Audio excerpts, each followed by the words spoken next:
for the day.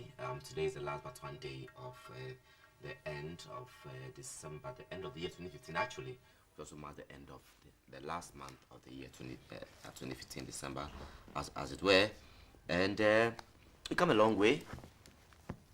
Day in, day out, year in, year out, we make resolutions, dreams and aspirations for coming years. Sometimes we meet some of them, sometimes none at all. But then, do we try to, if you like, roll them into the coming year, or we change our dreams and aspirations because we're not able to meet them? How do we handle them? Some people get so worn out. Sometimes you can hear people give up in life because they're not able to make it in terms of achieving their dreams and aspirations. But then, when the God factor is there, or when God comes in, trust me, you'll make it.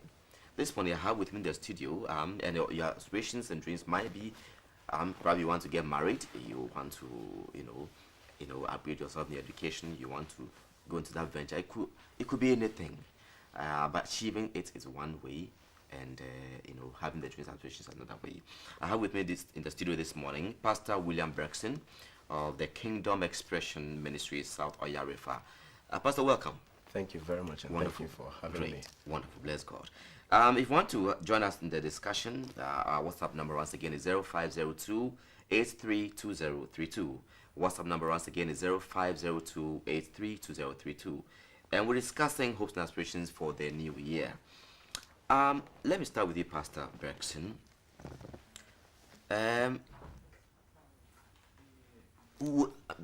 People think that they know what hopes and aspirations are, but I want you to tell us briefly what they really are for those who might not be fortunate to exactly know when you talk about hope and aspiration.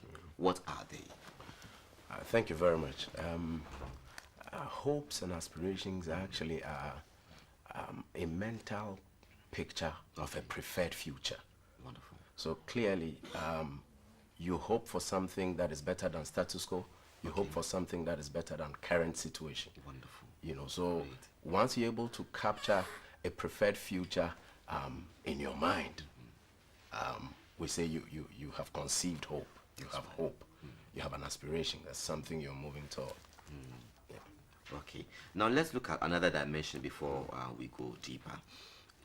Should our hopes and aspirations be realistic? We just hope, looking at our status quo, as you said, whether or not we will achieve it, another thing. Yes. Should it be realistic? Should we measure ourselves and say, because I look at my status quo, where I am, and given that, I'm able to say, I want to do this, or I just wish in the air, I hope in the air? That's a very important question, because for many people, they just hope without the necessary material. Wonderful. Because the Bible says something, and because I'm a pastor, permit me you are to have a certain bias. You are just allowed. Okay. You're just allowed to in Romans chapter 15, I think the verse 4, it talks about how that the things that are written aforetime were written for our learning, so that we through patience and the comfort of scriptures might have hope. Wonderful. So here there is a certain material that is supposed to give you hope. That's right. And so it's not just you just daydreaming and saying you have hope, but feeding on a certain material that paints a certain picture of a possible future for you. That's right. And once you have that, then we need to now begin to look at it. Are you willing to pay the price tag in actualizing that hope? That's right. Else it's just daydreaming. Now, must all human beings necessarily have hopes and aspirations? Yes, that's the drive for life. That's right. Without hope, there's more or less no reason for living. You will just be existing without having a hope. Because without hope, it's like you're aimless, more or less. For example, the Bible talks about how faith is the substance of things hoped for. So even your faith is unemployed without hope. That's right. Because faith targets in actualizing hope. I want to realize hope. And to do that, there must be hope before faith can go to work. So without hope, really, it's like you have no direction. You're not heading anywhere. You are around but not heading anywhere. Okay. We're expecting actually a psychologist to be part of the discussion. So she also look at the other dimensions. Yes. We haven't heard anything from her yet. So, but we thank God you are here. Sure. So we'll do justice to the topic. Sure. But Pastor Burckson, how important? I asked whether it is necessary. Yes, you rightly put it so. How important are hopes and aspirations in our lives? You know, without them, life is flat. Okay. Without them, there is no zest. There's no reason to continue living. Okay. You know, you are alive for something. You are alive because you want to become something. You want to do something. You want to achieve something. Without that something you want to do, achieve, or become, there's more or less no reason to be here. You know, so it's so critical, so necessary, it's germane to our existence. You need it to be here. It's like your residence permit. Without hope, why are you here? That's right. You know. Earlier on, you made a very fantastic submission that it's got to do with changing the status quo. Yes. For instance, where I'm sitting, I'll look at somebody's status quo or somebody's way of life and so I think it should be okay. Meanwhile, that fellow thinks he or she must change status quo. Yes. At what point do we need to change that, you know, from where we are and build onto another level, falling in line with the hopes and aspirations? Yes. You know, one key thing we need to also understand is our potential. All right. You know, whatever you have done is not potential. What you are yet to do is potential. So the reason why you would want more is because you know you are capable of more. Okay. So you are changing your status quo, not just because somebody's ahead of you and you think you need to match up. No, but you look at yourself and see, can I do more? Great. Can I become more? Great. Can I have more? And if the answer is yes, why do you remain on the same level? Okay. Okay. You know, so what necessitates the change is the potential. I can do more, I can take more, I can be more, I can reach more, I can touch more. So you go, you do it. You know. Yes. Now, in achieving our hopes and aspirations, do we do it single-handedly, or we need others around to support us do that? Yes. You know, no one is an island. That's right. And especially when you're dealing with something that really stretches you. You know, you need a whole world of support. And yes, human beings are necessary, but you also need certain materials. Okay. You know, yes, because you need to fuel your hope. To keep hope alive, you need to feed it. You need to fuel it. And so you must be deliberate and intentional in living if you want to realize your hopes. In other words, there are things you must deliberately feed on. There are things you must cut off from getting into your system. There are things you must open up to hunt for. There are people you must deliberately court to be a part of your network. Great. You know, because you know they have a certain value they can contribute to your life that can help you achieve your hopes and aspirations.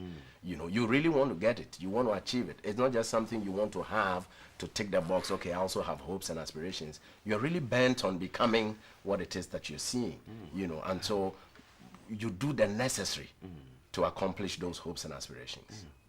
So in brief, you're saying that you need to be selective in those who come around you, Yes. those you interact with, and all that in terms of achieving your hopes and aspirations. Fantastic. Perfect. You see, because you can't be careless and reckless in life. Okay. You need to live by design. That's right. You know, in the corporate circles, they will say they want to become employers of choice. If a corporate organization wants to select the people that work in the organization, why don't you want to select the people who play a role in your life? Great. You know, so you need to be very deliberate about that. You must actually look at, this guy has this grace, this guy has this guy stretches me in this area. I would want to, you know, work my way into him getting into my system or my space, so he can rub off me, so he can stretch me, so he can help me. You know, and so that is too critical, too important. Now let's look at a scenario. Somebody made a statement, a profound statement, that in life, when you find out that about 70% of those surrounding you are below you, then you are not doing any better. Can we expound this in this discussion as we look at scaling up in hopes and aspirations? Let me put it this way. Great. Your success is outside your comfort zone. Wow, that's another deep one. So you see, if you're comfortable, you're not growing. Great. And I know this may sound strange to some people because all they are trying to achieve is comfort. It doesn't sound straight to me at all. A lot of people want to just be comfortable. But you see, once you're comfortable, you are not growing. Great. You need to always push the envelope. You need to always push yourself. And to do that, you need certain stimuli. Okay. Certain people who stretch you.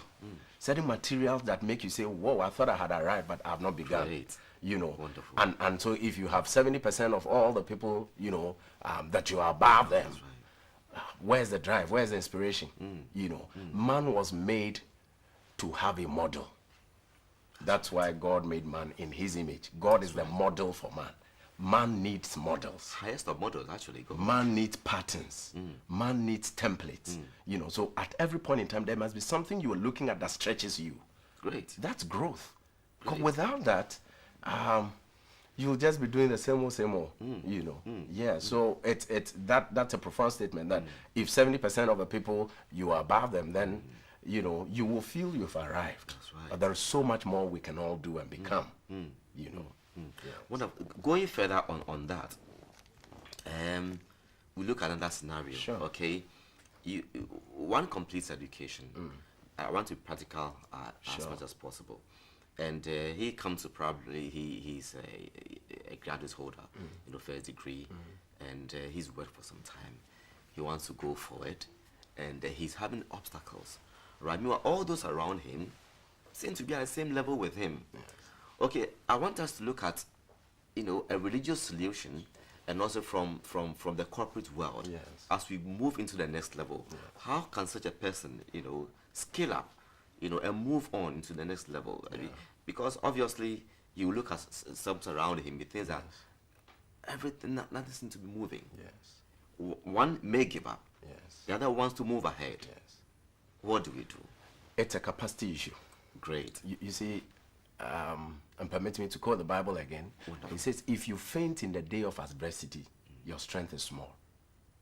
If you faint in the day of adversity, your strength is small. That means your problem is really subjective and not objective. That's right. Yes, yes. So the problem is not the challenges. It's your strength, your capacity. Interesting, God meets Abraham and says, I have made you a father of many nations, in Romans 4:17. Then verse 18 says, who against hope believed in hope that he might become. That's right. So what God has made you, you must become it. And it's a capacity issue. Okay. So here you are, you've completed a university, you have a degree, you've worked a bit, you want to continue, and there are obstacles everywhere. That's right. You need to build capacity. Okay. That obstacle is a challenge, one, to your creativity, and two, to your wisdom.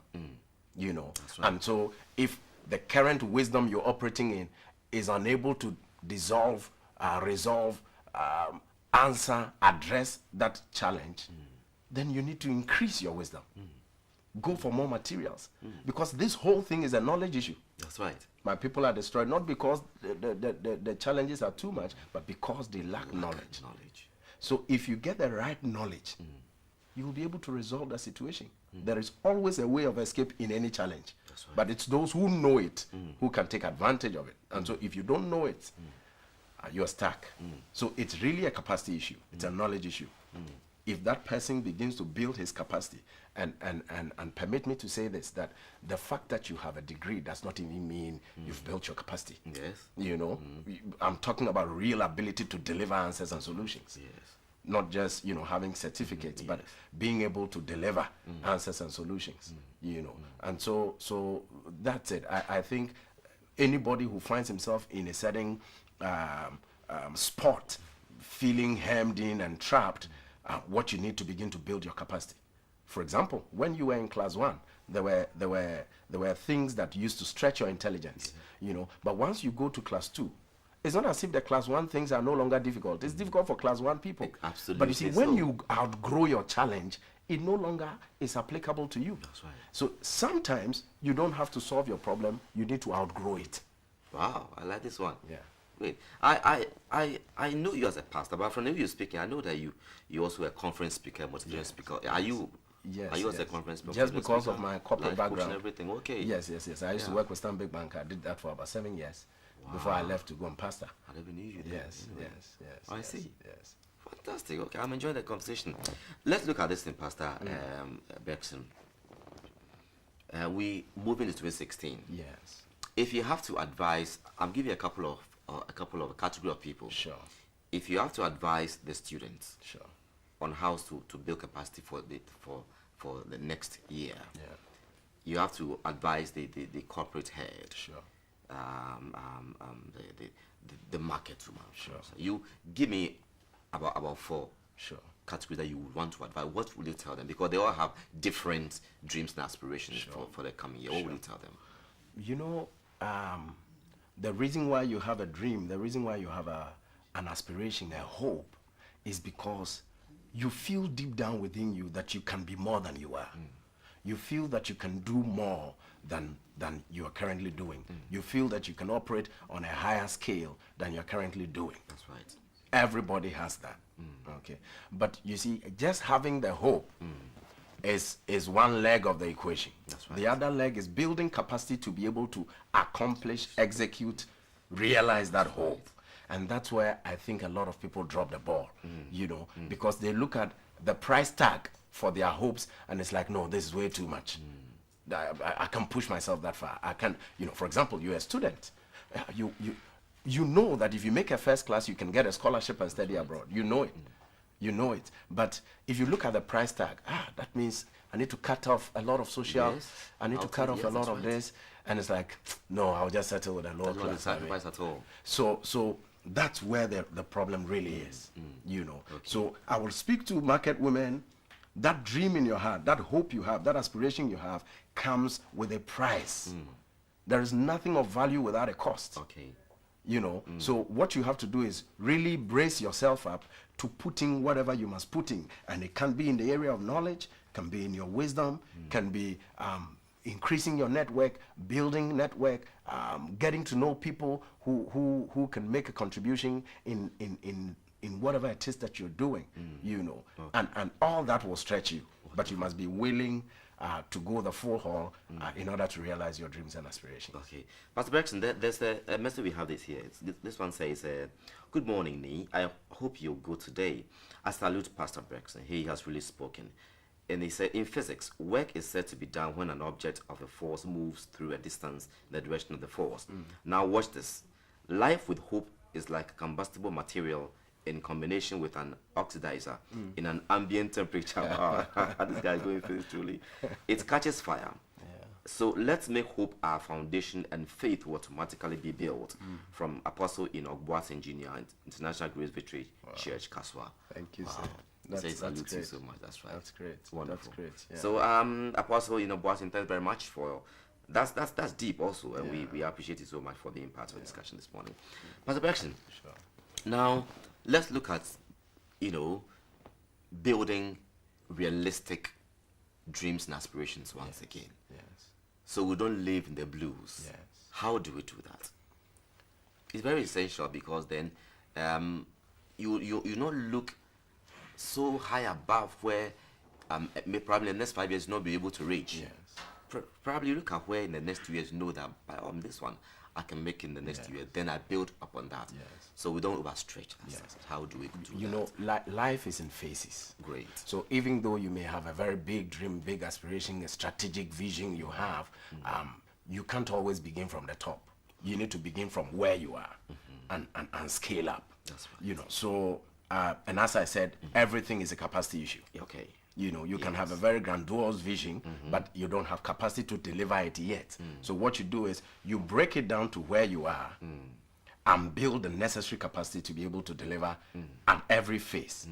So here you are, you have an aspiration of becoming a millionaire. That's right. You have a strong hope. I know one day I'll become a millionaire. That's great. But so do everybody. Everybody wants to be a Of millionaire. course. But not everybody will. Yes. Because not everybody will be willing to be processed to become a millionaire. That's right. You know, so being realistic is not having small visions and small dreams. Being realistic has everything to do with your capacity. Okay. Because what is realistic to you may be very unrealistic to me you. because of my capacity. That's right. So for me, I really encourage people to take their eyes off the external. If you work on yourself, there is nothing you can do. But usually we're so hooked up to the external, you want changes everywhere apart from yourself. You want everything else to change but you. But if you see yourself as a project and work on yourself, then you become a bundle of solutions happening everywhere you go. You know, so realistic goals, realistic vision, realistic dreams and hopes and aspirations has a lot to do with your capacity. Wonderful. So look at where you are now, and then see what is it that I can achieve. You know,